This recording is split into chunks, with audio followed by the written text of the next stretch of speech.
Welcome back to Four Tires and Fuel. My name's Cole Cusumano. Ashlyn cannot be with us on this episode, but with me I have a former minor league baseball play-by-play announcer, current Cronkite News reporter, and ISM Raceway pit notes reporter, Steven Cusumano. How we doing today? Happy to have you on board. So let's get into it. Green flag is out. We're going to recap the Pennzoil 400 at Las Vegas. Overall, fairly uneventful race. Only two cautions, both being for the end of the stages. Stage 1 went to Kevin Harvick. He led the most laps in the race with 88. Stage 2 went to Joey Logano, who led the second most laps with 86. And your eventual race winner would be Joey Logano. Yeah, it was a pretty, like you said, uneventful race, but it was not an unentertaining race. There was more lead changes and more green flag passes than uh, last year's Vegas race and any Vegas race of all time. So while there weren't many cautions, there wasn't many on-track incidents. It was definitely an entertaining race where there was a lot of competition. It wasn't one race that was really dominated by Joey Logano. He led most of the final stage and near the second stage as well. But for the most part, it was not wasn't a done deal. You didn't really know after stage one who was going to win the race. Like you mentioned, Harvick led the most laps, won one of the stages. So Joey led the second most laps, and those Penske cars were pretty strong early on in the season. Absolutely, and that's the biggest story of the season so far is these Penske cars and these Fords. I'll be first to admit it, I was completely wrong about these new Ford Mustangs and them being delayed in performance because right now, Fords, Penske clicking on all cylinders. Yeah, and that's something that I kind of thought too, because I thought was kind of derived because of the fact that the Chevys weren't very fast last year because it was the first year with the Camaro, so that you thought there would be a little bit of some changing and teams trying to adjust to the changes, kind of like Hendrick Motorsports last year and Chip Ganassi and a lot of the Chevy teams.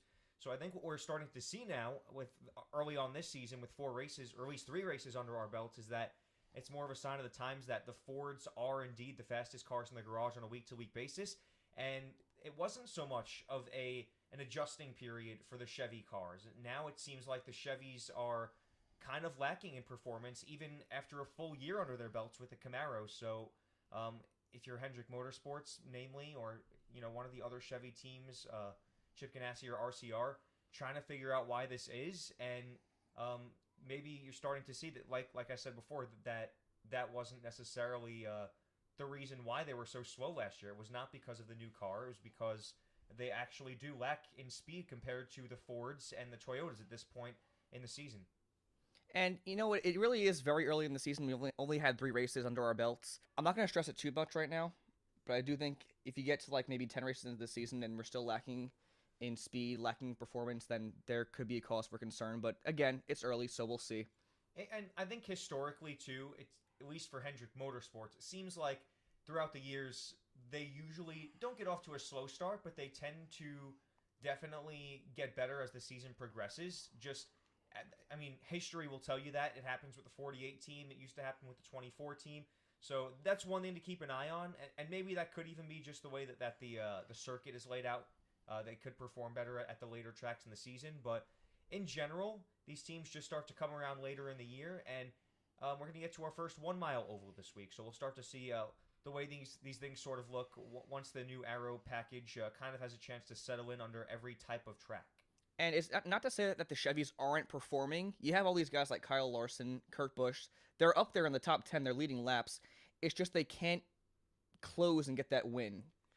And you don't really recently, you haven't seen any Chevys not necessarily dominate, but when's the last time you really seen a Chevy kind of get out there and lead a lot of laps? I mean, like you said, every once in a while you'll see a Kyle Larson up there winning a stage, or a Kurt Busch this year. He's been very competitive, but I mean, when's the last time you've seen a Chevy go out there and have the type of race that Joey Logano's had, the type of race that Kevin Harvick has had, or a different driver like that, one of the Joe Gibbs drivers? You just don't see that type of performance anymore, at least recently, with the Chevys. Exactly. All right, so we're going to get into our top 10 now for the Pennzoil 400. Your race winner was Joey Logano, followed by Brad Keselowski, Kyle Busch, Kevin Harvick, and Kurt Busch rounding out the top five, followed by Ricky Stenhouse Jr., Eric Almirola, Martin Truex Jr., Chase Elliott, and then your Daytona 500 champion, Denny Hamlin, rounding out the top 10.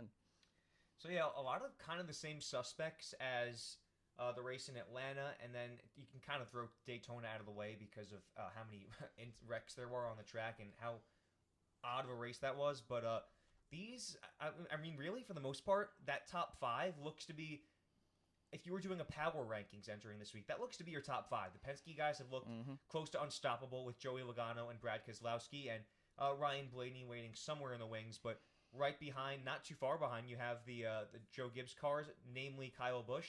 Kevin Harvick's been a force all season long already, and Kurt Busch has been an early surprise considering the change in number, a little bit of a change in scenery. Wasn't very competitive, only won one race last year at Bristol. So I really think that these are your players as far as the top 5 goes. And then you look at the back end of the top 10, Stenhouse, Amarola, guys like that who you would kind of expect to see there. And then Denny Hamlin, Martin Truex, Chase Elliott.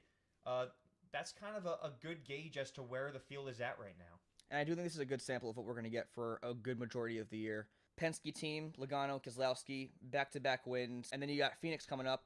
Kevin Harvick has nothing but success at that track. And, back-to-back top 5 finishes. I think he's primed for another big race this Sunday.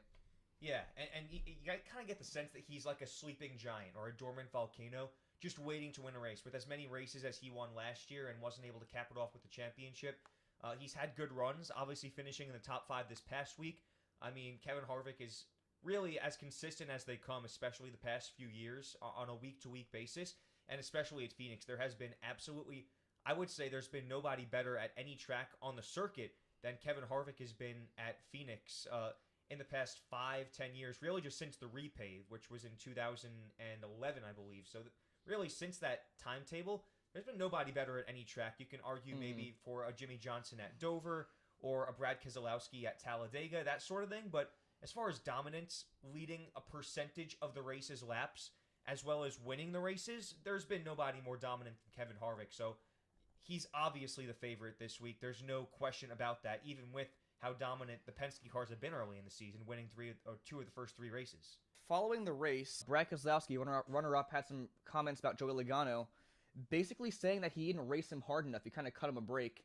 This kind of goes back to Daytona with Kyle Busch and Denny Hamlin and giving your teammates a little too much leeway in racing. Do you have any thoughts on team racing and maybe preserving those race cars? Because I know these guys want to save their race cars. They want to be a team player, but does it get to a point where you need to look out for yourself, even if that means wrecking a teammate potentially? Well, I think the general rule of thumb is don't do anything that would jeopardize your team's chances of winning. So if you're a Brad Keselowski running second, don't do anything that would jeopardize the third place car, who at the time was Kyle Busch, giving him a chance of winning the race. I think if you are in that same situation, I think they handled it pretty well. I mean, you don't want to race too aggressively to a point where you're running each other off the track or burning up each other's tires or coming close to causing a wreck.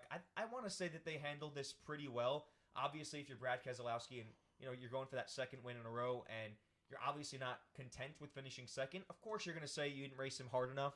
But I think there's definitely a fine line. Like I said, you don't want to do anything that's going to force any type of wreck or push the envelope at all. But I for the most part, I like the way I've seen them race each other. I think a perfect example of good hard racing in the past, but not pushing the envelope further than where it needs to be, is in the late 2000s. Jeff Gordon and Jimmie Johnson had some great battles for the championship in the 2006, 2007, and 2008 area, and went out there and raced each other real hard at some Martinsville races, some Phoenix races.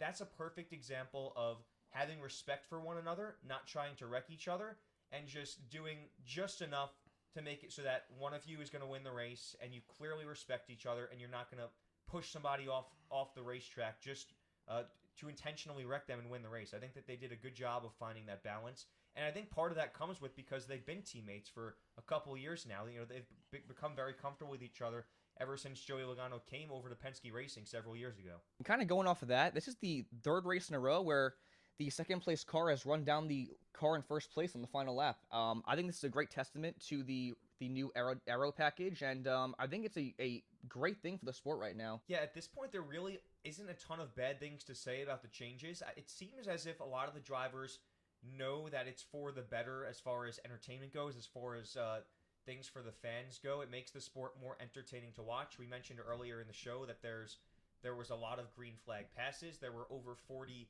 lead changes at the top of the pack at Las Vegas this past week, so it helps in that sense. We heard Jimmie Johnson earlier this week after the race had mentioned that it puts a lot more into what the car is going to give you and not necessarily the driver. So I think it makes it so that it's harder to dominate a race. We really haven't seen that at Atlanta. We didn't see it at Vegas. It's kind of been several guys leading around 80 laps, the same way Kevin Harvick did, and Joey Logano second most with only a couple laps behind him. So it's making the races a lot more competitive, which certainly is a good thing. And it definitely does, I guess, make that separation to where the teams that come to the track with the best equipment and the most well-engineered cars are going to probably win the race. And that's really what we're getting with this package right now, is a lot of close racing, closer restarts with these cars. And I know people want to see these wrecks, which is sad to say nowadays. But, it's making for closer racing with this new package early on the season. Like you said, not as many lead dominant cars.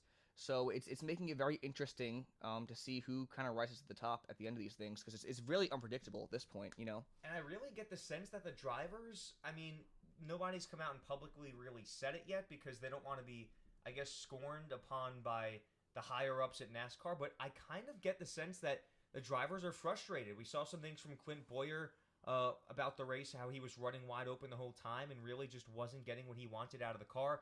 We saw some comments from Kyle Busch after the race. He seemed to be, in typical Kyle Busch form, very frustrated with finishing third, but a lot of the frustration just seemed to come with, obviously he had the late penalty, which fed into that, but he just seemed to be kind of unhappy with the way that the rule change had been playing out. It just seems that around the sport with the drivers, they know it's for the better, but a little bit of a sense that the drivers don't necessarily like the way that the rule package has affected the way their cars are handling. I guess that's the sense that I'm getting. Yeah, it seems like there's more of an emphasis on how the car is built as opposed to what the driver is doing in the car. I know drivers like to be in control and control their own destiny, but yeah, it just seems like there's a lot of emphasis on the car itself, And I don't think there's necessarily much wrong with that because, like we were talking about earlier, it does definitely make for a more competitive and closer race. And like you said, the second week in a row where the win was decided by a margin of victory of less than 1 second. So it does put, to some extent, a little bit more in the driver's hands. When you have a race that close, every slip-up makes that much more of a difference. If you have a little, if you have to check up and say one of the turns, and you're the driver in second place, like you were Brad Keselowski earlier this week, for example, you have that chance to capitalize. If the race is that much closer, regardless of a lap-to-lap basis of what the times are looking like and that sort of thing, every mistake is going to make that much more of a difference. And when you're running that close with each other, you have the chance to, like Brad Keselowski was talking about, kind of get a little bit more aggressive, that he should have gotten a little bit more aggressive. You get the chance to maybe give the leader a little bit of a nudge. So it makes it so that it's a much more even playing field, regardless of which cars are at front and which cars are running next to each other throughout the pack. It just makes it so that it's a pretty good balance between you're going to have the quickest cars up front. It makes it so that the drivers do, to some extent, control their own destiny with how close the car in front of them is. And as a result, we're seeing a lot more, I guess, competitive racing on the track as well. Eric Jones showed his displeasure with Ricky Stenhouse Jr. racing him really hard. He basically came out and said at the end of the race that if he's going to race me like that, I'm going to race him the same way. And I think that's going to be great for the sport because right now, in this era where so many guys like Dale Jr., Casey Kane, Jeff Gordon, all these superstars are retiring, you really need these personalities to step in and, make the rivalries. We need more personality in the sport. We need more rivalries. And, if this rule package, if it brings that to the sport, then that's perfect.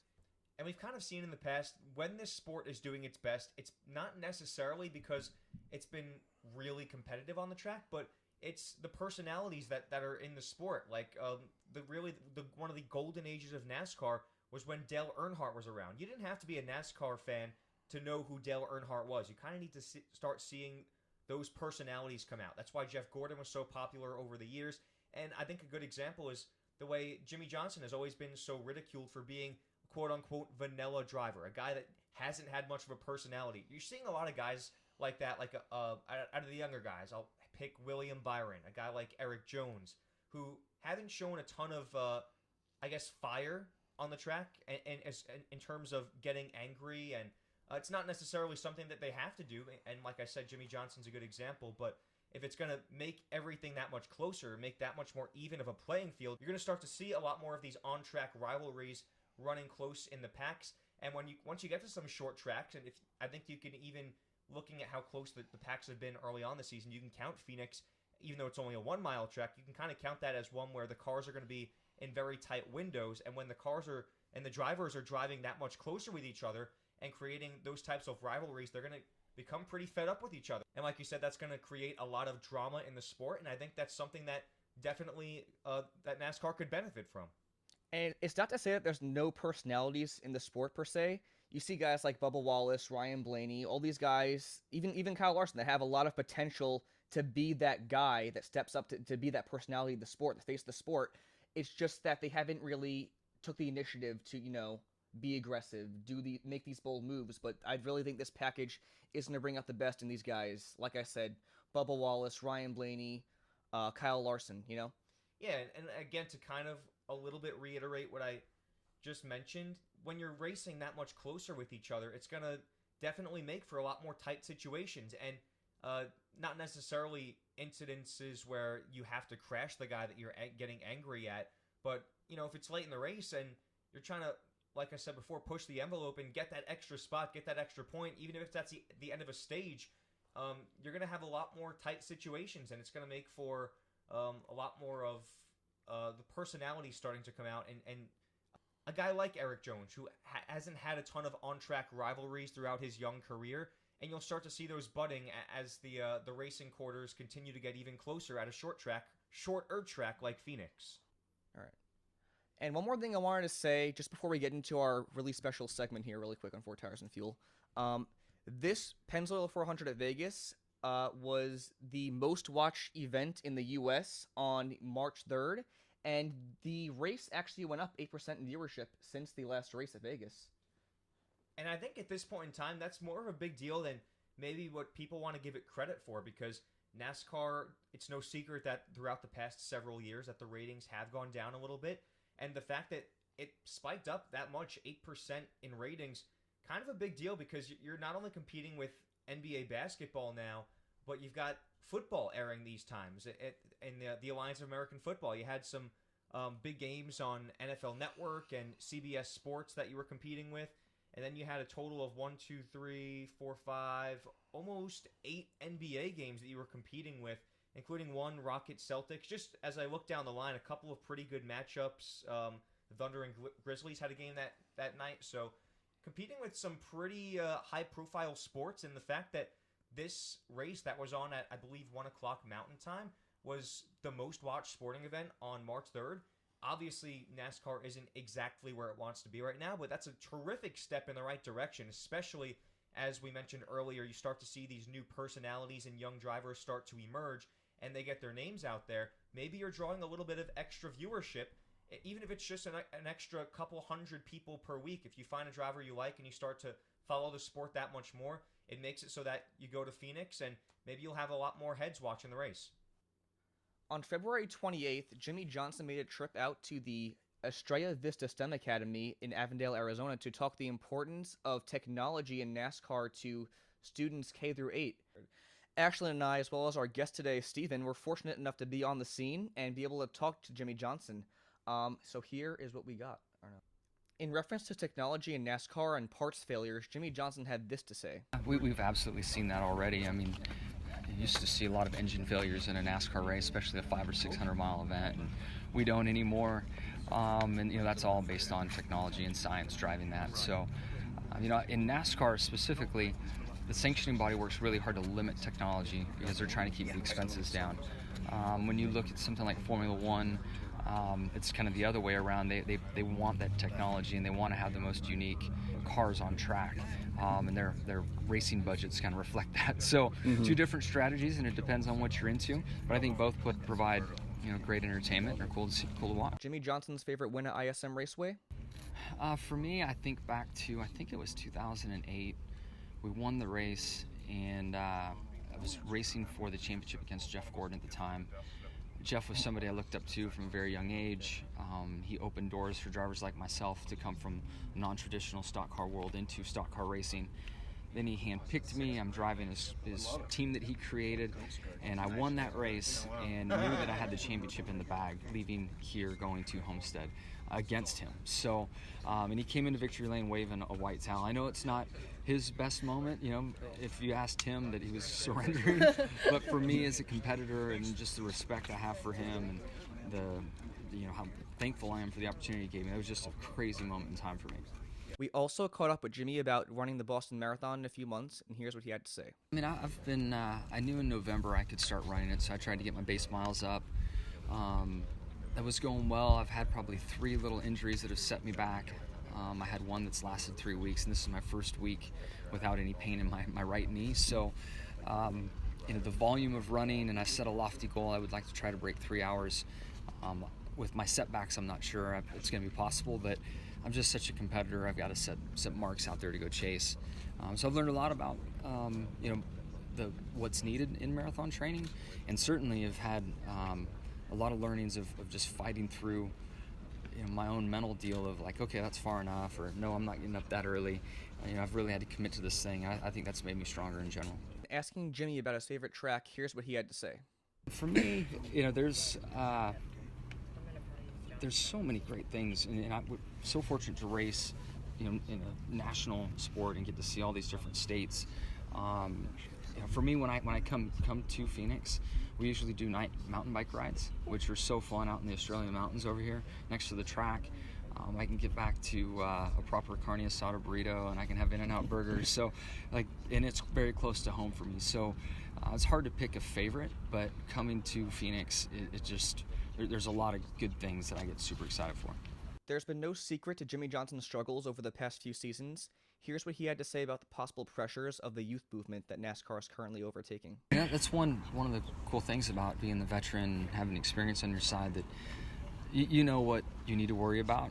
I always say that when I was first coming into the sport, I worried about everything, and at this point, I have a much better idea what I need to worry about. It's a lot less. Mm-hmm. So, I'll let the young guys have the sleepless nights, and I'll be that smart one and know when to pick my battles.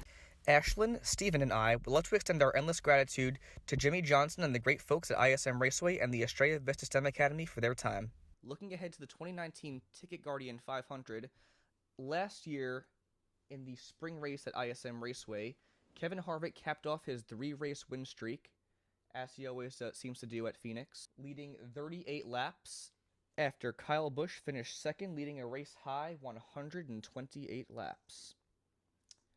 White flag is out. We're going to give our predictions for the upcoming 2019 Ticket Guardian 500 at ISM Raceway. All right, Steven, what you got? Well, we talked at the beginning of the show about how last week's top 5 finishers were kind of a really good gauge as to the power rankings entering this week, and I think that's a pretty good gauge for who I think the drivers that are going to perform well this week are. You've got Kevin Harvick. You've got the 2 top Penske drivers from this past week, Joey Logano and Brad Keselowski. Kyle Busch, who led the most laps in both Phoenix races last year, is going to be a popular pick, as well as the Penske drivers, but I'm going with another guy who's coming off of back-to-back top 5 finishes at both Atlanta and Las Vegas. I'm going to pick Kurt Busch. Kurt Busch has run really well at Phoenix throughout the years, better before it was repaved, but even since it has been repaved, he's run pretty well also. In the most recent race this past November, led 52 laps, but was taken out by a crash. And then last year, in the spring race, capped off a top 10 finish where he led 6 laps. So he led both Phoenix races last year at some point. He's off to a hot start this year. And I think this is the week where Chevy picks up its first win of the season. Like I said, I think Harvick will be strong. I think the Penske drivers will be strong. But I think Kurt Busch comes away with the checkered flag here at ISM Raceway. I hate to go with the obvious pick, but I'm going to go with Kevin Harvick. Obviously, like you said earlier in the show, there's arguably nobody that's better at any track in the sport. 9 wins total, 5 of those coming in the spring race, coming off back-to-back top 5 finishes. And, yeah, I just think that Kevin Harvick's going to get it done as he always does at Phoenix. One thing I'm interested to see this week is, like we had mentioned earlier, the top 5 drivers have really run up front all season. It's been Joey Logano, it's been Brad Keselowski, Kyle Busch, Kevin Harvick. I'm interested to see if this trend continues now that we're getting to a 1-mile track.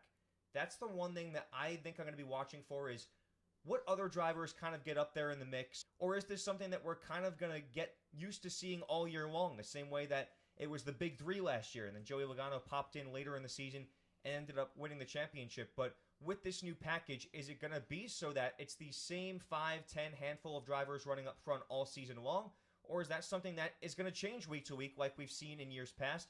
I think it's probably the latter, but the question should be raised with this new Aero package. How are things going to change entering this week at Phoenix?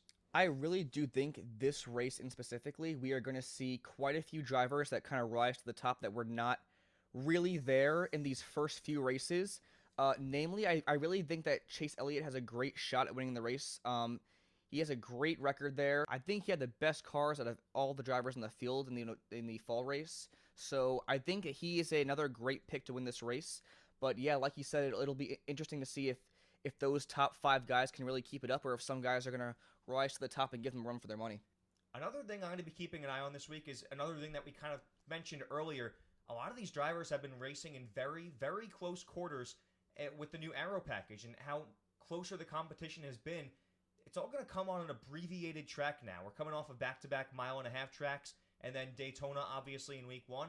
This is our first 1-mile track of the season, and it's going to be our first time seeing how these cars handle the new Aero package, all on a track together, nearly 40 cars, and racing in close quarters. I don't think we're going to see another race where the only 2 caution flags are for stage ends. I'm very excited to see how racing in such close quarters in big packs of cars at Phoenix is going to affect the way we see this race play out. Yeah, I think we're going to see a lot of aggressive moves, a lot of great hard racing. I would not be surprised to see another one of those close finishes like we had with Kevin Harvick and Carl Edwards. Yeah. And it's funny you mentioned that, because earlier this week, too, ISM Raceway posted a picture of that on their Instagram and said, might we see another replay of this? And while the optimistic answer is yes, I think maybe the realistic answer also is yes, because like we also continue to mention, these have been close finishes every week so far this year. The past couple of weeks, margin of victory under 1 second. So I think once you get to Phoenix, where we've seen that type of last turn pass coming to the start-finish line, and now you move the start-finish line to where previously the exit of turn 2 was, I think we could see a very exciting finish here at ISM Raceway, and that's not me being optimistic. That's me taking what we've seen early on this year, taking what we've seen at Phoenix in the past, and really rolling it up into what realistically could happen this week, and I'm excited to see how it plays out. ISM Raceway is no stranger to success and lots of great racing. It's quite an underrated track, I would say, honestly. There's a lot of great racing, a lot of great moments in history of the sport, and I think we're primed for another great race here on Sunday. Yeah, I think throughout the past several years, it seems like the playoff race, the semifinal race of the season in the fall, has been the more entertaining of the 2 races, but we've seen some gems out here in the spring race, namely that one that we were just talking about, the photo finish.